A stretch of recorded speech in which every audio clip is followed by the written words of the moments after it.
প্রিয় দর্শক বন্ধুরা, অবশেষে প্রাথমিক থেকে big breaking news update. Panel প্রকাশের নির্দেশ কার্যত খারিজ হলো। দিন শেষে বিরাট একটি খবর আপডেট বেরিয়ে আসছে। এই ভিডিওর মধ্যে সবটাই আলোচনা করছি, তাই অবশ্যই গুরুত্বপূর্ণ ভিডিওটিকে সম্পূর্ণ শেষ পর্যন্ত শুনে বোঝার চেষ্টা করবেন ও ভিডিওটিকে সম্পূর্ণ দেখে নেবেন।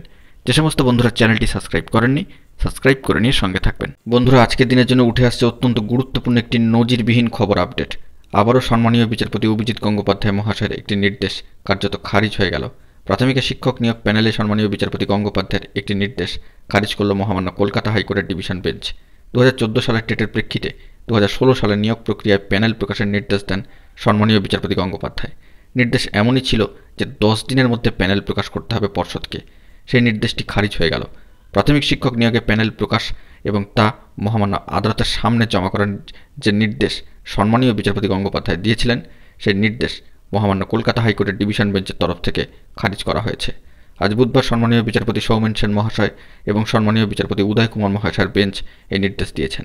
এই দিন দুই বিচারপতির বেঞ্চ জানায় যে প্যানেল প্রকাশের নির্দেশ খারিজ করা হচ্ছে, তবে মামলার বাকি অংশের শুনানি করতে পারবে একক অর্থাৎ সিঙ্গেল বেঞ্চ। প্রসঙ্গত এখানে উল্লেখ্য যে প্রাথমিক টেট উত্তীর্ণদের প্যানেল প্রকাশের দাবি জানিয়ে মহামান্য কলকাতা হাইকোর্টে পৃথক মামলা করেছিলেন বেশ কয়েকজন চাকরি প্রার্থী। সম্মানীয় চাকরি প্রার্থীদের দাবি এমনটাই ছিল যে তারাও চাকরি পাওয়ার যোগ্য, কিন্তু মেধা তালিকায় স্পষ্ট না হওয়ায় নিয়োগ পাননি। এরপরেই সম্মানীয় বিচারপতি অভিজিৎ গঙ্গোপাধ্যায় প্রাথমিক শিক্ষা পর্ষদকে নির্দেশ দিয়েছিলেন 42,949 জন চাকরি প্রাপকের ওই প্যানেল আগামী 10 দিনের মধ্যে প্রকাশ করতে হবে। যদিও পর্ষদের তরফে জানানো হয় প্যানেল আগেই মহামান্য আদালতের নির্দেশে প্রকাশ করেছে।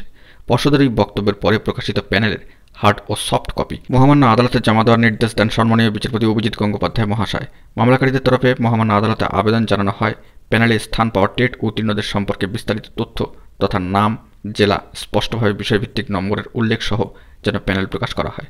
প্রসঙ্গত উল্লেখ্য যে প্রাথমিক টেট 2014 ভিত্তিতে 2017 সালে প্রায় 42,000-এর বেশি শিক্ষককে নিয়োগ করেছিল পর্ষদ এবং সেই নিয়োগের ক্ষেত্রে একাধিক অভিযোগ উঠেছে, দায়ের হয়েছে একাধিক মামলা। তেমনই একটি মামলার অভিযোগ ছিল প্যানেল প্রকাশ না করে বহু শিক্ষক অর্থাৎ চাকরি প্রার্থীদের নিয়োগ করা হয়েছে। সেই অভিযোগের প্রেক্ষিতেই 42,000 শিক্ষক নিয়োগের প্যানেল প্রকাশের নির্দেশ দিয়েছিলেন সম্মানীয় বিচারপতি গঙ্গোপাধ্যায়। সেই নির্দেশ চ্যালেঞ্জ করে ডিভিশন বেঞ্চের দ্বারস্থ হয়েছিল প্রাথমিক শিক্ষা পর্ষদ এবং সেই ডিভিশন বেঞ্চের তরফ থেকেই এই প্যানেল প্রকাশের নির্দেশ খারিজ সংক্রান্ত একটি গুরুত্বপূর্ণ খবর আপডেট উঠে এলো একেবারে সামাজিক গণমাধ্যমের সূত্র ধরে। দেখা যাক পরবর্তী ক্ষেত্রে কী খবর আপডেট বেরিয়ে আসে। বন্ধুরা, এখন এই পর্যন্তই। গুরুত্বপূর্ণ আপডেটগুলি পাওয়ার জন্য চ্যানেলটিকে এখনই সাবস্ক্রাইব করে নিয়ে সঙ্গে থাকুন। ধন্যবাদ।